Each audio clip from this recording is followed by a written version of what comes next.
우리가 늘 해오던 대로 오늘 가스펠 스튜디오 9번째 강의. 죄가 인간의 신형상에 미친 영향. 죄가 인간의 신형상에 미친 영향. 좀 어렵게 들리시죠?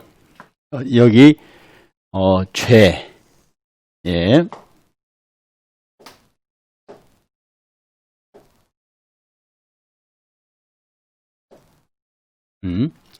죄가 인간의 신형상에 미친 영향.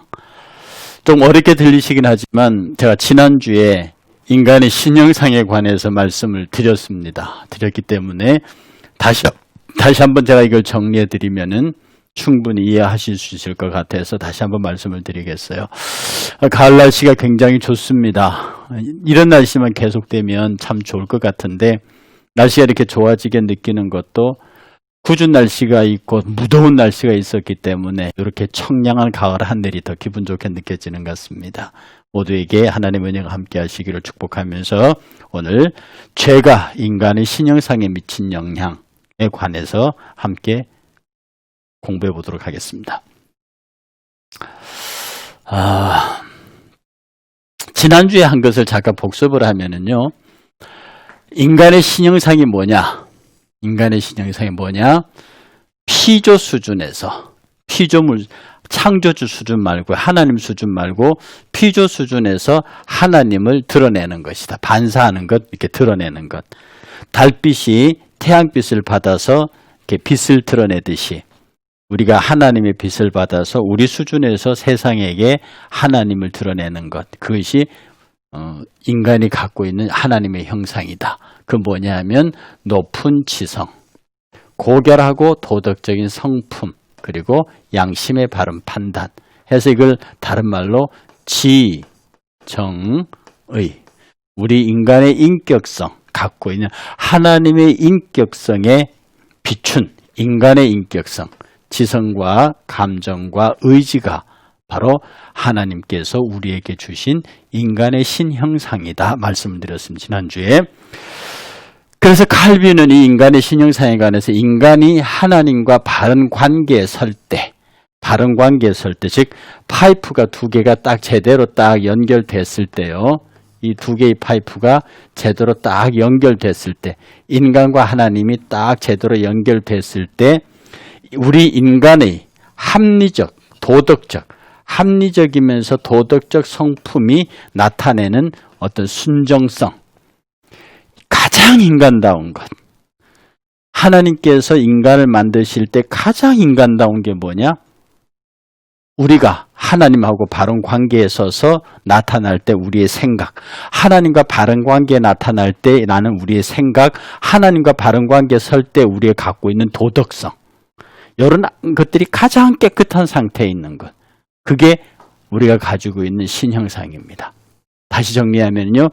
그냥 일반적인 정리는 피조 수준에서 하나님을 드러내는 우리의 인격을 통해서 지성과 감정과 의지를 통해서 우리 하나님을 바깥으로 드러내는 것. 그런 성품을 우리 신형상이라고 그러고요. 이것을 칼빈의 표현을 빌면은 인간과 하나님이 바른 관계, 제대로 딱 연결되어 가지고 우리의 합리적이고 도덕적인 성품이 나타내는 깨끗하고 바른 모습의 순정성. 이것이 바로 인간이 갖고 있는 신형상이다. 그래서 언제 하나님과 바른 관계에 설 수 있느냐? 언제 두 개의 파이프가 제대로 딱 연결될 수 있느냐?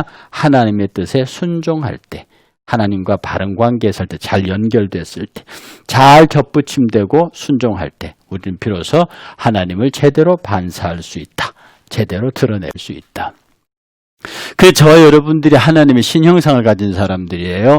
이 신형상을 가진 사람들이기 때문에 우리가 하나님이 원하시는 삶을 살 수가 있습니다.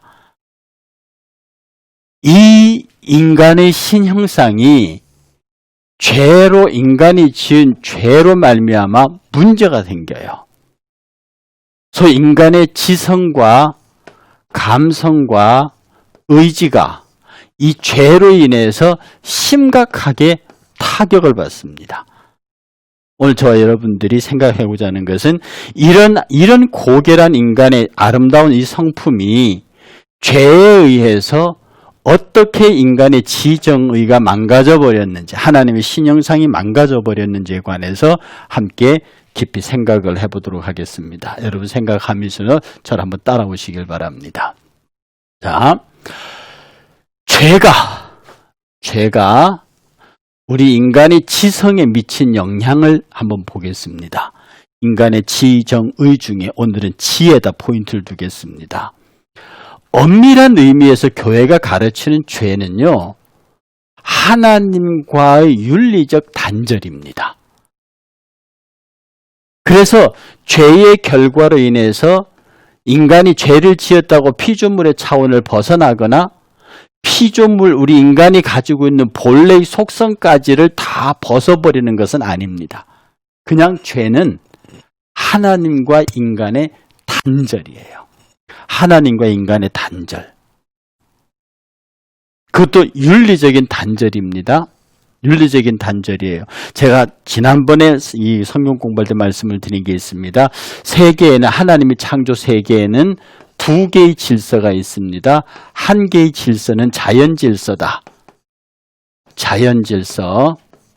즉 물은 높은 곳에서 낮은 곳으로 흐르고 열은 더운 데서 찬 곳으로, 그렇게 사계절의 변화, 사람이 태어나서 늙고 죽는 것, 이런 일련의 자연 질서가 있습니다. 이런 자연 법칙이 있고요.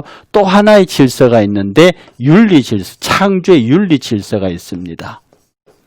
윤리 질서. 제가 윤리를 말씀드릴 때 윤리는 도덕과 다르다고 말씀드렸어요.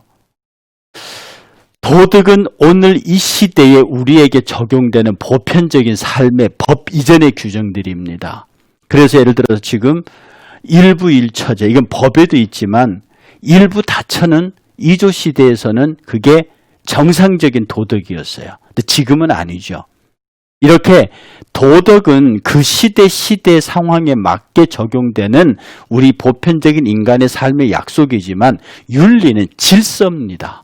그래서 윤리는 인간에게만 적용되는 게 아니에요. 윤리는 자연에게도 환경에도 적용됩니다. 그래서 환경윤리, 자연윤리, 사회윤리, 정치윤리, 군인윤리, 스승윤리, 이게 오만 인간을 포함뿐만 아니라 만물에 다 적용되는 것이 윤리. 윤리가 뭐냐? 존재의 존재다움이다. 존재를 존재답게 하는 것이다.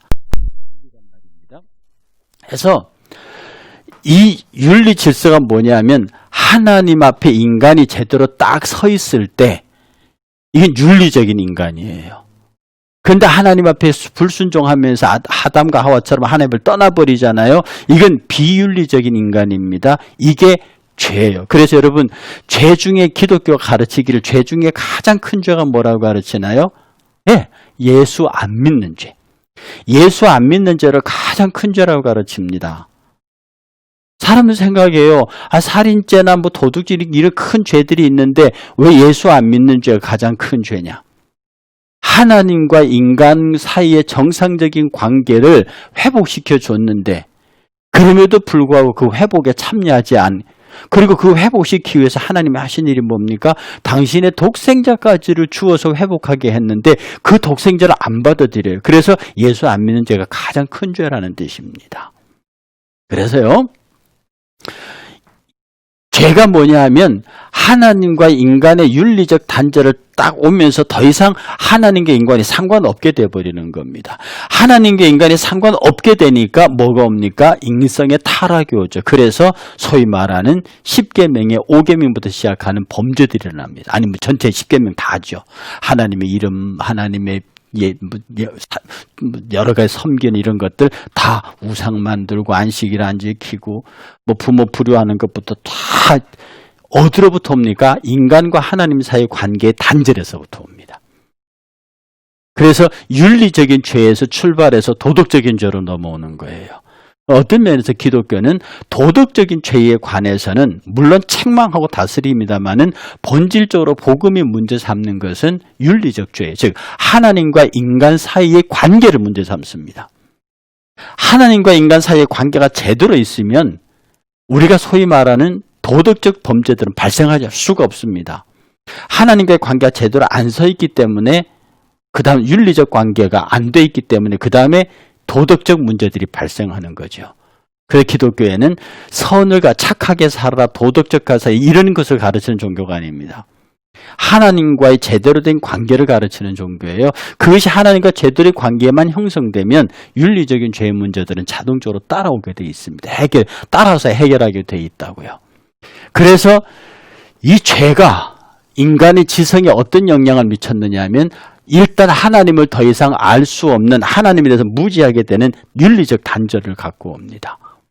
그래서요, 인간이 타락하기 이전에서 인간이 갖고 있는 의식은요, 하나님의 해석을 재해석하고 하나님의 계시를 받아들이고 재구성하고 이것으로서 자기가 모든 경험을 취득하는 게 낙원에서 인간이 배우는 의식이었습니다. 보면은요, 에덴 동산에서 아담이 하나님을 따라다니면서 온 동물의 이름을 짓습니다. 여러분 이름 줘보시지만요, 이름 짓는 게 보통 힘든 게 아닙니다. 그리고 이름 속에는 그 대상의 존재를 설명할 수 있는 내용들이 다 들어가 있다고요. 난초, 국화, 그 다음에 나라 이름 짓잖아요. 동물의 이름 짓잖아요. 그 이름 하나하나에게는 그 이름을 받는 대상의 속성과 그 존재의 의미가 다 들어가 있다고. 그러니까 내 아들, 내 딸 이름을 다른 사람이 함부로 못 짓습니다. 그리고 내가 어떤 건물을 짓거나 뭘 만들어 거기에 이름을 붙일 때는 이름은 반드시 내용을 따라가는 거예요. 내용을 알지 못하고는 그 이름을 짓지를 못해요. 당연하지 않습니까?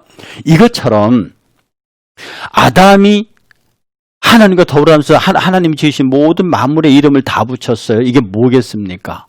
그 만물에 대한 인식이 다 있다는 거예요. 그런데 이 아담이 갖고 있는 만물 인식은 뭐냐? 하나님이 나무를 만드셨어요. 그 하나님이 알고 있는 나무에 대한 지식을 아담이 그대로 받는 거죠. 짐승을 하나님 지으셨습니다. 송아지를 지으셨어요. 그 소의 모든 것들을 아담이 그 지식을 하나님부터 그대로 받습니다. 그러니까 하나님이 사물에 대해서 해석하고 갖고 계신 모든 지식을 그대로 받아들이는 거예요. 그리고 그것을 재구성해서 자기의 모든 경험을 축적해 가도록 그렇게 하나님께서 우리의 지성을 보장하셨다고요. 타락 이전에는 그래서 원래 인간은 하나님이 정해놓으신 것, 하나님이 결정하신 것, 하나님이 만들어 놓으신 것을 그대로 받아서 그걸 우리의 경험으로 만들어서 거기에서 다시 우리가 무엇을 만들어내는 것 하도록 그렇게 창조되어졌습니다. 이게 죄 짓기 이전에 타락 이전에 낙원에서 에덴 동산에서 가졌던 인간의 의식입니다. 그런데 타락 이후 에덴 동산에서 선악을 알게 한 나무의 열매를 먹은 이후에는 어떻게 돼버렸느냐? 그야말로 자연인이 돼버리는 거예요. 자연인. 여기서 자연인이 뭐냐면 하나님의 영이 떠나가 버린 상태예요. 하나님의 영이 떠나가 버린 상태. 제가 그 창세기 1장 강의할 때 그 말씀을 드린 적이 있는데 1장, 2장, 3장에서 인간이 타락해요. 그리고 뱀 보고 너 흙을 먹으면서 정신토록 배로 기어다니라고 그랬거든요. 뱀은 흙 먹지 않습니다. 그러면 성경이 틀렸느냐? 그건 아니죠. 성경에서 뱀 보고 흙을 먹으라 하는 얘기는 인간은 흙으로 만들었어요. 그런데 여기에 생명이 보태졌죠. 하나님의 호흡, 루하흐. 이 생명이 보태지면서 인간이 됐습니다. 이게 생명이 됐죠. 이거 인간 호흡입니다. 하나님의 호흡이 되면서 생명이 돼서 그 인간이 됐죠. 그러니까 흙으로 인간을 만들고 거기에서 하나님의 호흡이 들어가 인간이 생명이 돼서 이게 인간인데 타락하면서 이 생명이 사라져버립니다. 이 생명이. 그렇게 사라져버리니까 결국 뭐만 남아요? 흙덩어리만 남아요. 본능만 남는다고. 그래서 자연이성이라고 하는 것은 타락 이후에 인간이 갖게 되는 의식을 말합니다. 그게 자연인입니다. 지금 우리가 예수 안 믿는 바깥 저 사람들을 자연인이라 그래요. 우리는 뭐라고 말합니까? 뒤에서 말하기에는 중생인이라고 우리는 거듭난 다시 태어난 사람이고 다시 태어나지 못한 사람을 자연인이라 그럽니다. 인간이 타락함으로써 하나님과 연결, 윤리적 관계에 있던 그 인간이 타락하면서 그냥 자연인이 되어버렸습니다. 이런 사람들은 하나님의 해석을 받지 않아요. 또 하나님의 계시도 받지 않아요. 그리고 자기 자신이 모든 일의 궁극적인 참고점이 돼서 자기가 결정해버립니다. 여기서 참고점이라, 참조점이라고 그랬죠. 이게 이제 파이널 코트라고요. 최종 결정지역입니다. 자기가 다 결정합니다. 하나님이 선악을 알게 나무 열매에서 금하신 거거든요. 그건 너희들이 할 게 아니야. 마지막 최후 파이널 디시전은 하나님이 내가 하는 거야. 선악 결정도 내가 하고 옳고 그름도 내가, 진리도 내가 판단하는 거. 너희들은 내가 옳다 그르다 참이다 거짓이다 하는 것을 따라서 너희는 옳다 그르다 참이다 거짓이다 말하면 된다는 거예요. 근데 인간이 스스로 그것을 정하겠다고 하는 것, 지난주에 말씀대로 그게 거짓 자율입니다. 인간의 의식은 타락하면서 자연인의 의식이 되어버렸는데 뭐냐? 이 자연의 의식은 자율의식이 되어버렸습니다. 지난주에 말씀드렸던 대로 스스로 자기가 모든 걸 결정해요. 스스로 자기가 모든 걸 결정하면서 하나님의 결정 이런 것들 전혀 관심 두지 않습니다. 이게 타락 이후의 자연인의 의식이에요. 그리고 바로 밑에 중생인의 의식이 나오잖아요. 중생인의 의식이 뭐냐면 거듭난 사람. 이런 사람은 타락 이전에 아담의 원리로 되돌아가는 겁니다. 요 의식으로 돌아가는 거죠. 하나님의 해석을 따라 해석하고 하나님의 계시를 받아들이고 그것을 재구성해서 비로소 자기의 경험으로 만드는 이런 의식, 이런 지성. 이게 중생인의 지식이에요. 그래서 옛날에 그 서울대 교수였던 이혜리 교수인가요? 그분이 그런 연구를 하신 적이 있죠. 중생한 자의 뇌세포와 중생하지 못한 자의 뇌세포 구조가 다르다. 우리는 뭐 생물학이나 과학 전문가가 아니니까 그 말이 과학적으로 옳은지 그른지 모르겠지만 분명한 것은 중생한 사람과 중생하지 못한 자연인은 생각이나 판단이나 모든 면에서 완전히 다릅니다. 같지도 않고요. 같아지지도 않고요. 같을 수도 없어요. 그래서 죄가 인간의 타락을 몰고 와서 하나님과 윤리적 단절을 가져왔습니다. 이 윤리적 단절에서 인간은 비로소 도덕적 타락을 가져와요. 그래서 인간의 타락은요, 도덕적 타락이 우선이 아닙니다. 하나님과 관계가 삐뚤어져 버린 윤리적 타락이 먼저지. 하나님을 믿지 않음, 하나님과 하나님에 대해 불순종함, 이것이 기독교가 말하는 가장 큰 죄에 해당합니다. 이런 죄가 일어나니까 소위 말해서 도덕적 죄악들이 이 땅에 범람하는 거예요. 사람들이 이 땅에 도덕적 죄악을 범람하는 것을 보고요, 큰일 났다고 말하지만 기독교는 그 죄보다도 하나님의 관계가 단절됐다는 것을 더 고통스럽게 봐야 합니다. 왜냐하면 이 하나님과의 관계가 단절이 제대로만 정상적으로 회복되면 이 도덕적 죄악들은 그대로 사라지거든요. 왜? 뿌리가 없어져 버리니까. 그러니까 이 자체 도덕, 사람의 교육이나 무슨 이런 걸 통해서 도덕적으로 교화시키려고 하지 말고 죄의 뿌리를 뽑아버려야 하는 거예요. 그래서 기독교는 온전히 여기에 관심을 가져야 한다는 사실이에요. 그래서 중생인은요, 거듭난 사람입니다.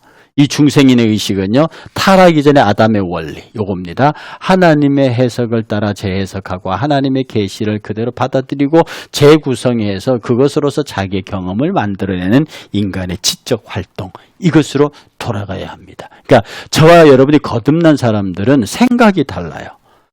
거듭나지 못한 사람들은 저 자연 나무 하나를 보잖아요.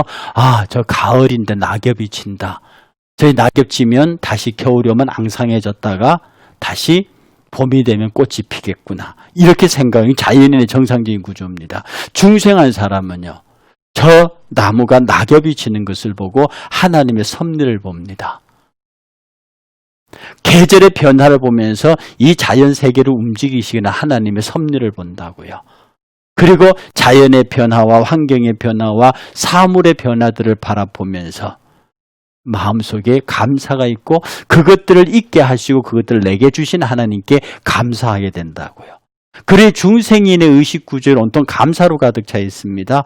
중생인의 의식구조 속에는 늘 행복으로 가득 차 있습니다. 중생인의 삶의 구조 속에는 비록 어려움과 고통이 와더라도 그것이 나를 어떻게 할 수 없다는 고백으로 갑니다. 그런데 자연인은 환경에 어려움이 오면 그걸 향해 싸우려고 합니다. 위기가 오면 극복하려고 한다고요? 누구 힘으로? 자기 힘으로. 인간의 과학이나 기술이나 이런 힘으로 자연재해라든지 천연재해라든지 개인적으로 발생한 이런 어려움들을 스스로의 힘으로 극복하려고 해요. 그런데 중생자들은 그렇지 않습니다. 아무리 환경의 변화와 급격한 피해와 어려움이 오더라도 오히려 그것을 감사함으로 받고 그것을 내게 보내신 하나님의 뜻을 묻고 또 그것이 잘 해결될 수 있도록 하나님 앞에 기도하면서 이 모든 것들을 조성하시니도 하나님이시요 이 모든 것들을 해결하시니도 하나님이다. 이 고백을 하는 중생인이 바로 타락이 전에 아담의 원리로 되돌아간 사람입니다. 하나님의 해석을 그냥 내가 따라서 해석합니다. 하나님의 말씀을 그대로 내가 수납합니다. 그리고 그것을 그대로 내가 내 이성 안에서 재구성해서 내 경험으로 많은 사람들에게 이야기한다고요. 얼마나 아름답습니까? 바로 이것이 우리에게서 가장 중요한 중생자의 의식입니다.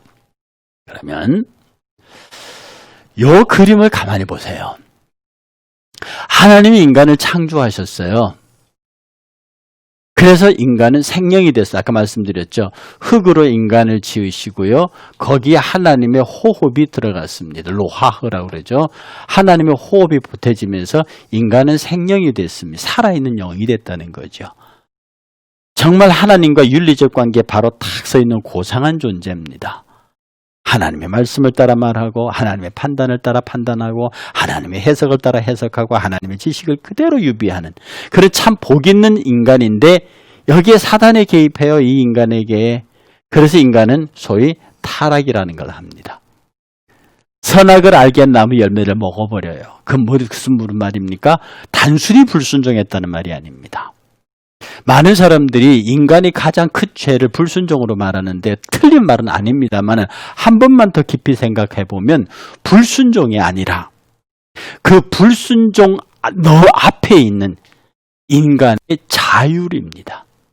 내가 스스로 어떤 사람이 이걸 교만이라고 하던데 교만이 실체가 없어요. 마치 양파 껍질을 빡 까보면 안에 아무것도 없는 것처럼 이 교만은 실체를 갖고 있지 않으면서도 인간을 무너지게 하는 가장 핵심적인 씨앗입니다.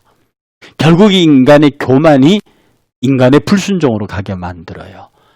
그래서 인간은 타락하죠. 타락하니까 하나님과 단절된 영이 되어버립니다. 생명이 아니라 죽은 영이 되는 거죠. 너희가 선악을 알게 한 나무 열매를 먹는 날에는 정령 죽으리라. 하나님과의 관계가 끊어져 버리는. 그래서 인간은 흙과 영이 구분되어진 존재로 바뀌어버립니다. 죽은 영이 되어버린다. 그 사람이 갖고 있는 이 생명이 갖고 있었던 인간의 그 지성 상태가 타락으로 말미암아 자연이성이 되어버립니다. 여기서 하나님의 영광은 사라지는 거예요. 단지 동물 수준에 떨어지지 않을 정도의 지금 저와 여러분들이 가지고 있는 지성과 감정과 의지의 인격성을 갖습니다. 이 정도의 수준을 우리는 자연이성이라고 그래요. 이것은 사망과 권세 아래에 있는 육의 권세입니다. 사망과 저주의 죽음의 권세 아래 있는 육, 이것이 자연이성이에요. 그러므로 예수 그리스도를 믿지 않고 있는 모든 사람들이 아무리 똑똑하고 아무리 많은 것을 개발해내고 만들어내고 그렇게 연구해낸다 할지라도 그것은 자연이성의 산물입니다. 이것은 인간을 살리지 못합니다. 이것은 인간을 타락에서 구원하지 못합니다. 그런데 여기에 예수 그리스도가 개입하셔요. 이 자연이성에 이런 인간의 상태에 예수 그리스도가 개입하신다고요. 그래서 만들어낸 것이 구원이라는 게 만들어집니다. 생명의 하나님의 호흡과 흙으로 지은 인간이 지어져서 여기에 하나님의 아름다운 생명의 인간이 되는데 사탄이 개입해서 타락이 만들어집니다. 타락으로 말 결국은 인간이 자연이성을 갖는 더 이상 하나님을 찾을 수도 없고 볼 수도 없고 만질 수도 없고 느낄 수도 없는 그런 자연인간 이성 상태의 인격. 보통 사람의 인격이 되어버리는 겁니다. 여기에 예수 그리스도가 개입하세요. 그래서 구원을 이루셨는데 이때 이성적으로 보면 이것으로 보면 자연 이성이 중생한 이성으로 바뀌는 겁니다. 거듭난 이성이 되는 거예요. 거듭났어요. 거듭난다고요. 다시 태어난다고요. 그 하나님과 회복되는 겁니다.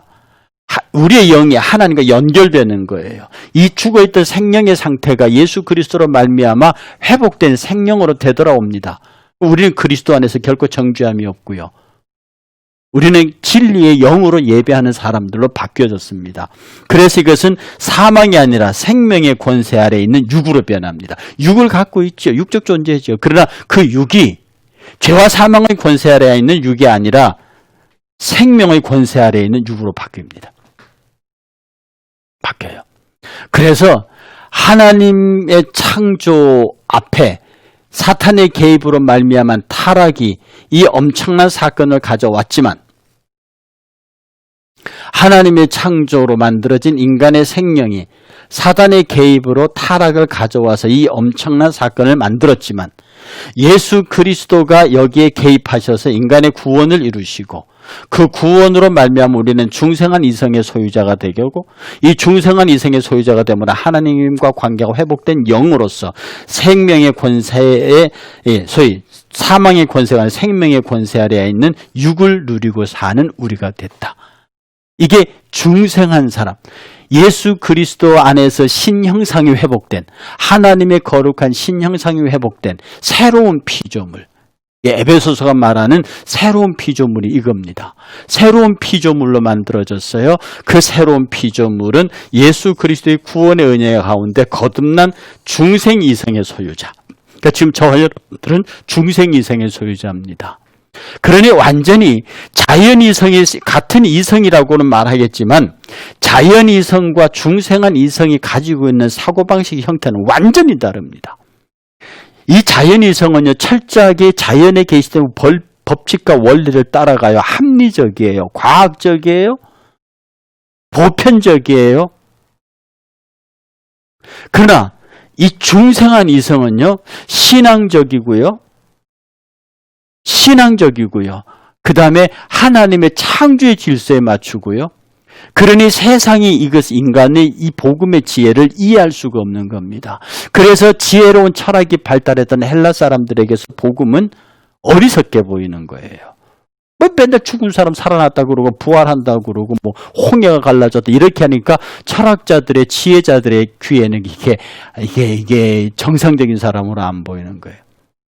그런 예수를 십자가 못 박아 죽인 유대인들은 복음이 꺼리끼는 것이었어요. 그러나 저와 여러분들에게는 복음은 구원을 얻게 하시는 하나님의 능력입니다. 이 복음을 부끄럽게 얘기하지 아니하고 꺼리끼지 아니하고 구원을 주시는 하나님의 능력이라고 고백하는 그 인간의 이성이 뭐냐? 중생이성입니다. 중생이성입니다. 그렇지 않고 예수나 다른 종교나 모두가 똑같다. 기독교나 불교나 똑같은 종교다. 사람이 어느 종교를 믿든 착하면 된다라고 하는 종교다운 보편주의에 있는 사람들이 가지고 있는 이성이 자연이성입니다. 오직 예수 그리스도 안에서만 구원의 길이 있다고 말하는 사람들의 이성이 중생이성이 완전히 패러다임이 다릅니다. 구조가 달라요. 절대적으로 달라요. 완전히 달라요. 자, 그러면 하나의 그림을 더 보시겠습니다. 이 중생이성을 가진 사람에게서는 변화가 일어납니다. 중생이성을 가진 사람, 우리가 기도하고 성경 설교 들을 때 변화해야 된다, 변화 얘기를 많이 하잖아요. 이 변화는 뭐냐면 전적인 변화예요. 예수 그리스도의 십자가의 은혜로 말미암아 이 변화는 전적 변화입니다. 뭐 이렇게 부분적으로 조금 고치고 이렇게 뭐 새롭게 리모델링하고 이런 게 아닙니다. 완전히 이걸 굳이 비유하면요, 용광로에 확 집어넣어갖고 녹여가지고 다시 만들어내는 겁니다. 이게 중생이에요. 이게 전적 변화거든요. 이 전적 변화는요, 인간의 죄와 타락으로 인한 부패와 무능은 성령의 역사를 통하여 전적으로 변화되어져야 합니다. 부패는 회복돼야 되고요, 무능은 유능으로 바뀌어야 합니다. 그리고 이 전적 변화는 완전한 하나님의 형상으로 원리적으로 변화되어서 도덕적 탁월성을 회복합니다. 아까 말했잖아요. 하나님과 바른 관계, 칼빈의 말 바로 딱 연결돼 버립니다. 하나님과 연결이 딱 연결되는 순간에 하나님의 형상을 가진 자가 되죠. 원리적으로 회복되죠. 그러면 당연히 도덕적 탁월성을 따라옵니다. 세상 사람들이 기독교 윤리를 따라올 수 없는 것이 뭐냐 하면 그 사람들은 추월하고 도덕 법과 사회적인 약속을 지키려고 몸부림치지만 그리스도인들은 굳이 그럴 필요가 없습니다. 왜? 그러지 않아도 저절로 사회의 어떤 요구들을 지켜내니까요. 미적분을 푸는 사람은요, 더하기 빼기 나누기, 이거 가감승사는 계산이 아니면 할 필요도 없는 거, 저절로 하는 거거든요.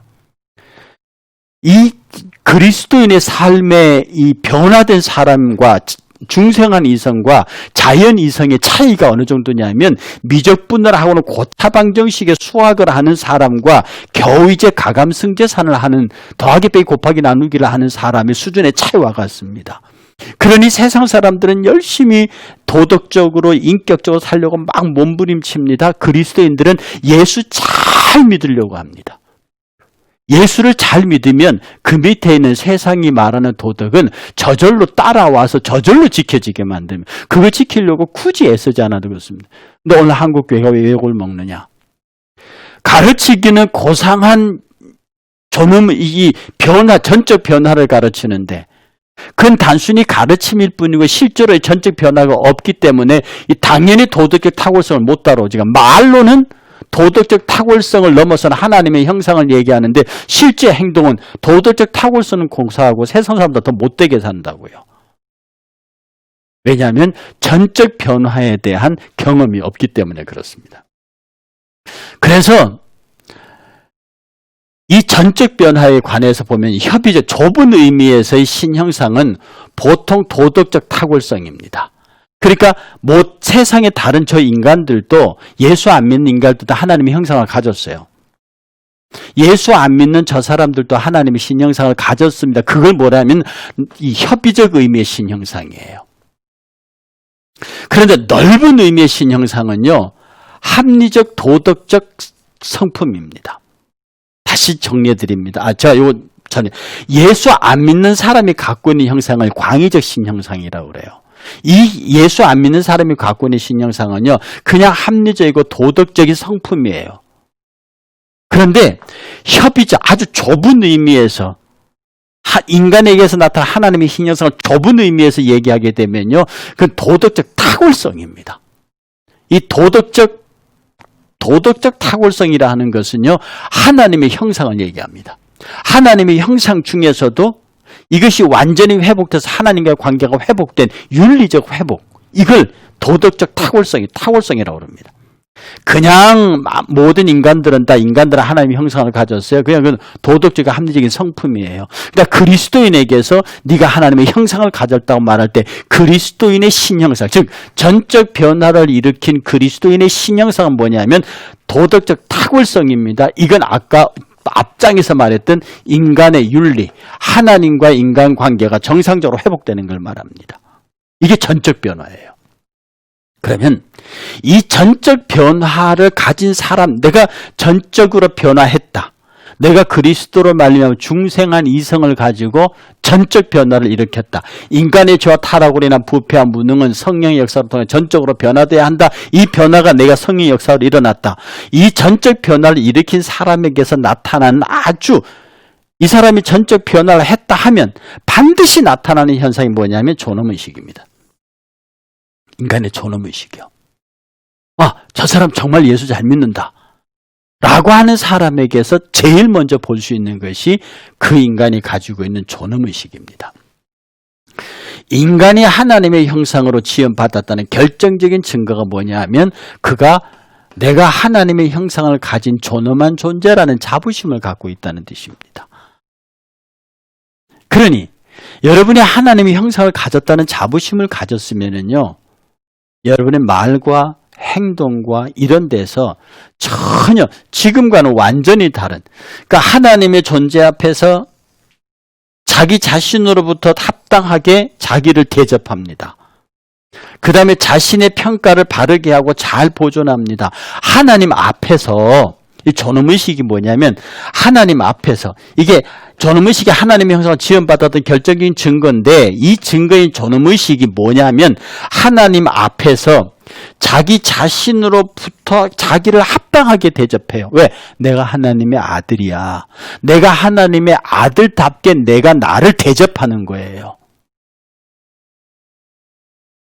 경찰이 무서워서 법질서를 지키는 게 아닙니다. 내 직장 상사가 무서워서 열심히 회사에서 일하는 거 아닙니다.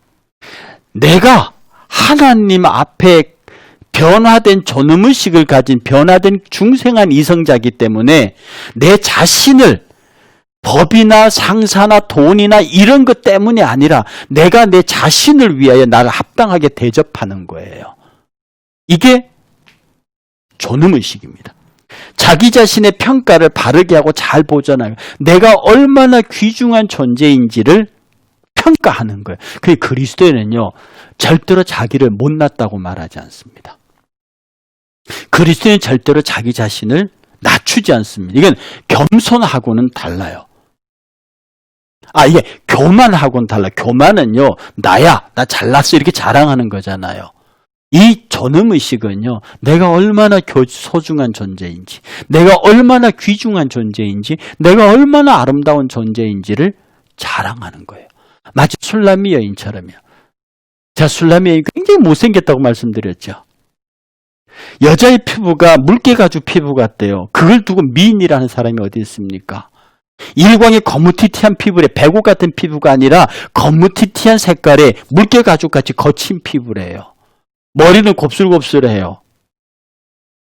소위 말해서 그 술람미 여인은 결코 아름다운 여인이 아닙니다. 그런데 술람미 여인은 알아요. 나는 원래 아름다운 여자였다. 그런데 오빠들이 나를 미워해서 포도밭에 내서 일시키는 바람에 내 피부가 일광의 게달가죽처럼 돼버렸다. 이렇게 얘기를 한단 말이에요. 여러분, 그리스도의 존엄의식이라고 하는 것은요, 내가 하나님의 아들, 내가 주의 자녀라고 하는 이 아주 수준 높은 의식.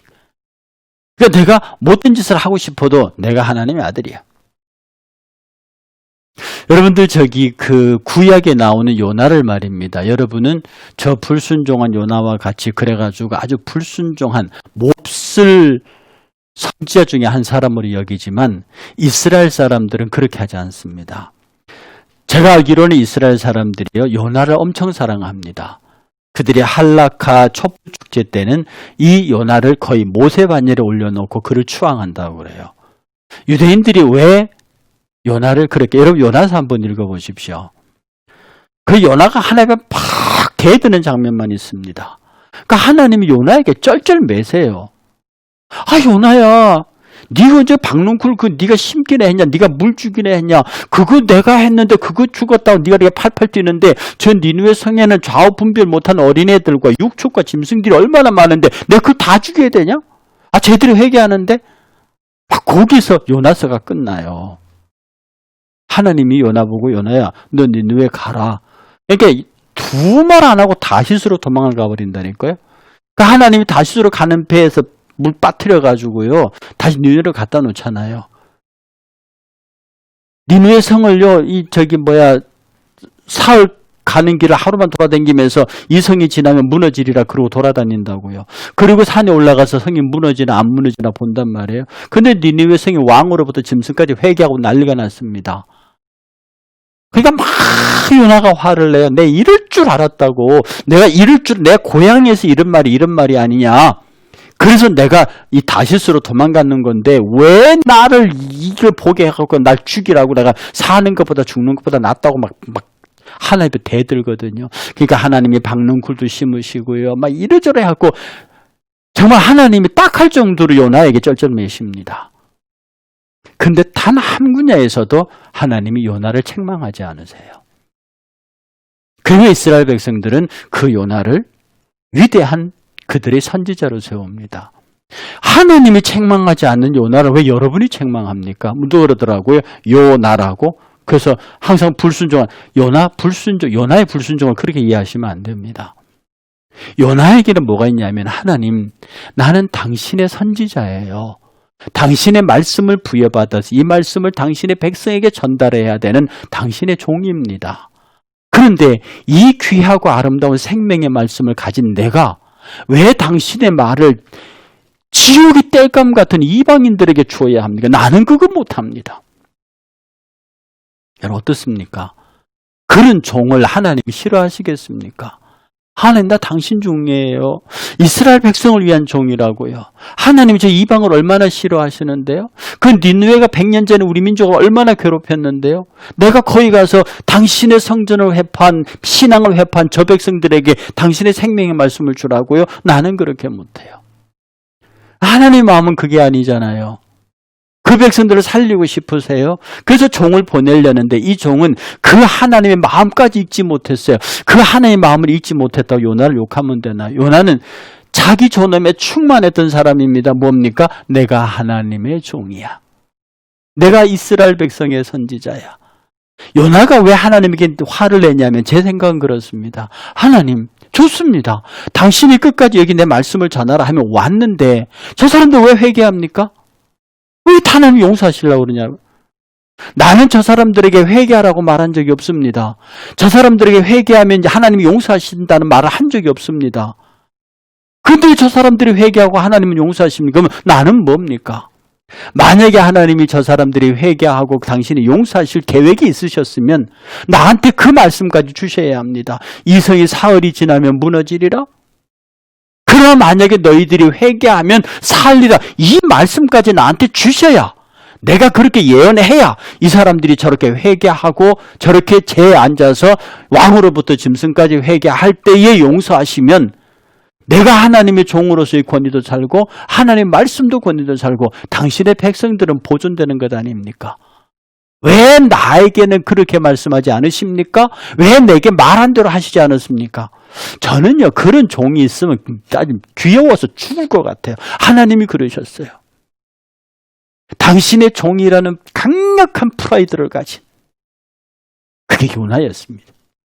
그러니까 여러분들이 나는 예수 그리스도인이라고 하는 이 존엄의식이요, 오늘 한국교회가 왜 이렇게 피폐해지느냐 하면 당연히 가져야 할 존엄의식이 없습니다. 거기에는 변화가 약하기 때문에 그렇습니다. 이 전적 변화가 있잖아요. 그러면 전적으로 존엄의식이 따라옵니다. 내가 그리스도인으로 변화받았어요. 내가 전적으로 변화했어요. 그런 필연적으로 형성되는 중생이성을 가진 자에게서 필연적으로 나타나는 것이 존엄의식입니다. 경찰? 소용없어. 경찰이 나를 찾아올 일이 없다 이 말입니다. 왜? 내 존엄의식이 당신 경찰보다는 훨씬 더 높은 차원의 내 감독자입니다. 세상 사람도 못 보던 하나님은 보신다 이 말입니다. 세상법이 나를 지배 못해도 하늘법이 나를 지배한다는 뜻이죠. 그러니 나는 얼마나 내가 귀한 존재인데요. 그럼 내가 나를 스스로 귀한 존재로 대접합니다. 여러분 자신을 귀하게 대접하세요. 여러분 자신을 귀하게 여기시고요. 귀하게 여기는 것만큼 귀하게 대접하세요. 여러분을 귀하게 대접하는 건 뭡니까? 저 악한 세상에서 여러분이 귀한 하나님의 아들, 딸로 드러나시는 겁니다. 이게 존엄의식을 가진 변화한 그리스도의 모습입니다. 이것이 하나님의 신형상을 회복해서, 타락한 신형상을 회복해서 중생한 이성을 가지고, 그 중생한 이성을 가진 자가 전적 변화의 경험을 통해서 존엄의식을 가져요. 그리고 내가 하나님 앞에 자기 자신을 굉장히 귀한 존재로 보존하고 나를 스스로 대접해요. 내가 귀한 존재로 대접하면 나와 함께한 모든 사람들이 귀합니다. 저는요, 제가 일선교회 담임 목사잖아요. 우리나라에 좋은 목사님 많고 큰 교회, 좋은 교회 많습니다. 그러나 나는 내가 담임하는 우리 일산교회가 제일 아름답고 귀하고 그 성도들이 이 세상에서 제일 귀합니다. 왜? 교만하게 듣지 마십시오. 내가 가장 귀한 존재이기 때문에 그렇습니다. 내가 나 자신을 너무 귀하게 대접해요. 그러니 내가 스스로 귀하다고 느끼기 때문에 당연히 나와 수평적 관계에 있는 모든 사람들은 안 귀할 수 없습니다. 내가 내와 관계된 사람들을 귀하게 여기지 않으면 그 사람들을 낮추는 만큼 나도 낮아지는데요. 나만 낮아집니까? 예수님도 같이 낮아집니다. 그리고 예수님이 나를 높이시는 것만큼 나도 높이 올라가고요. 내가 올라간 것만큼 내 성도들을 같이 대접합니다. 그러므로 우리 교회를 출입하는 사람 중에 아무리 가난하고 세상적으로 볼자것도 없고 그런 사람이라도 제게는 저 수준에서 그만큼 귀한 분이 없습니다. 왜? 우리는 전적으로 변화했고 우리는 예수 그리스도의 형상을 가진 존엄한 존재들이기 때문에 그렇습니다. 여러분의 형편과 처지가 어떠하든지 이 시대의 여러분은 전적으로 귀중한 존재, 나는 존엄한 존재, 내가 나 스스로를 귀한 존재로 여기고 존엄한 존재로 여겨서 내 주변에 있는 모든 사람들 똑같이 귀하게 여겨 하나님의 거룩한 형상을 가진 중생자의 이성을 가진 중생이성자로서 전적으로 변화하여 존엄한 형상을 가진 아름다운 하나님의 사람들 되시기를 주의 이름으로 축복합니다. 감사합니다. 다음 주에 뵙겠습니다.